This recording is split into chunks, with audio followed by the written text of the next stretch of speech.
Son özellikle bir 15-16 yıllık süreçte önceki bir takım alışkanlıklardan kurtulup biraz kendi başına hareket etmeye başladı. O hareket etme sürecinden sonra bir takım tabii gelişmeler, değişmeler oldu. Hem bölgede hem Orta Doğu'daki rolü açısından hem dünyadaki rolü açısından bir takım farklılıklar meydana gelmeye başladı. Tabii Türkiye'yi geçmişten günümüze sürekli idare etmeye alışmış olan işte dünyadaki egemen güç dediğimiz bir takım ülkeler bunu çok fazla hazmedemediler. Özellikle Türkiye'deki bu İslami anlamdaki hassasiyetlerin önceden öteden beri devam eden hassasiyetlerle ilgili bir takım beklentilerin yerine gelmesi ve bu çerçevede bir takım gelişmelerin olması da karşıdaki insanların bu tarz bir şeye girişmesine sebep oldu. Bunun yanında dediğimiz gibi hem işte ekonomik açıdan işte bir 2002'ye göre daha sonraki süreçlerdeki gelişme, Türkiye'nin Batı tarafından veyahut da Amerika tarafından dayatılan bir takım şeyleri birebir önceki süreçlerde ve dönemlerde olduğu gibi yerine getirmemesi onların böyle bir adımı atmalarına sebep olmuştur. Tabii bu noktada sadece onları görmemek lazım. Ben hep işin farklı boyutuna da bakmaya çalışıyorum. Yani biz Müslümanların hem Türkiye'de hem dünyada duruş itibariyle sergilediğimiz bir takım davranışlar başımıza gelen bir takım musibetlerin sebebidir. Bu da işin kader cihetidir. Yani Cenab-ı Hakk'ın hikmet boyutunda niçin böyle bir şeye müsaade ettiğiyle ilgili olarak, kaderin niçin müsaade ettiğiyle ilgili olarak bu yönü de görmek lazım. Bizler de bazı noktalarda nasıl olsa daha muhafazakar, dine daha duyarlı, dinle ilgili yaşantıya biraz daha müsamaha gösteren, hatta imkanları sunan bir anlayış geldiği zaman zannediyoruz ki bütün işimiz tamamlandı ve kenara çekilelim ve hiçbir şey yapmayalım diye düşünüyoruz. Bu tarz şeyler bir anlamda evet batılı güçlerin bir takım sebeplerden dolayı müdahalesi ama öte taraftan böyle bir şeyin meydana gelmesinin Müslümanlar tarafından da musibetten ne ibret alınır diye değerlendirilmesi boyutuyla baktığımız zaman bunların da düşünülmesi lazım diye düşünüyorum. Avrupa öteden beri kendisinin rahatça güdebileceği insan tipini hep öngörmüştür. Amerika özellikle kendi üzerinde egemenliğini sürdürebileceği insanları hep esas almıştır. Müslümanlar için de Müslümanların arasında demokrasiden, özgürlüklerden, hürriyetlerden bahsederken kendileri sürekli bizim verdiğimiz dozajdaki bir özgürlük ancak size yeter anlayışındalar.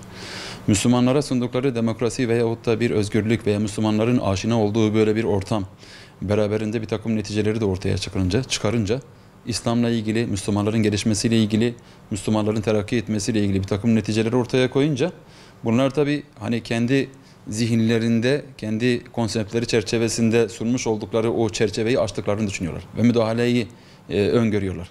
Çünkü şöyle bir düşünce var.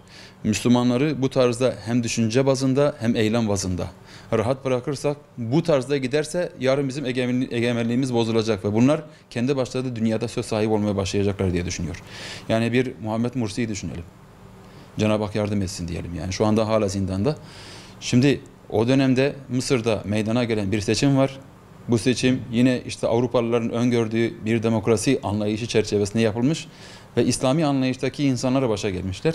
Bu İslami anlamda belli hassasiyete sahip insanların başa gelmesi bunlar tarafından ve bunun neticelerinin ortaya çıkması hoş görülmediği için ve Mısır'da demokrasi ve bir takım idare anlamında Türkiye gibi belki daha yerleşmiş bir anlayış olmadığı için bu noktada çok sert tedbirlerle ve çok insanın ölümüne sebep olan ihtilal yaşandı ve Mursi hala içeride.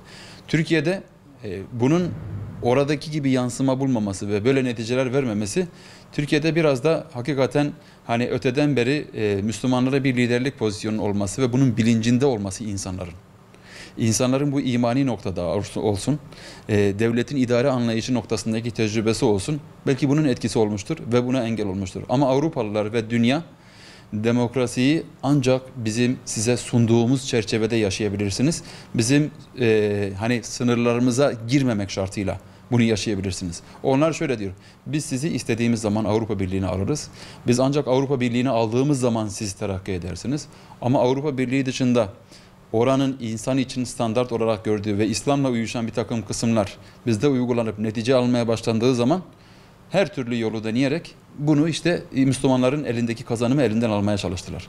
Yani Türkiye'deki işte efendim 17-25 Aralık süreçleri olsun, arkasından Müslümanlarla ilgili yapılan bir takım baskılar olsun, arkasından işte İslami Cemaat diye bildiğimiz bir FETÖ örgütünün devreye konarak bütün Müslümanların zihinlerinin işte gerçekten darmaduman edilmesi gibi bir süreç yaşandı biliyorsunuz. Evet, darbeye karşı kondu fakat darbenin neticesi bu darbeye vesile olanlar açısından çok büyük veballer içeriyor.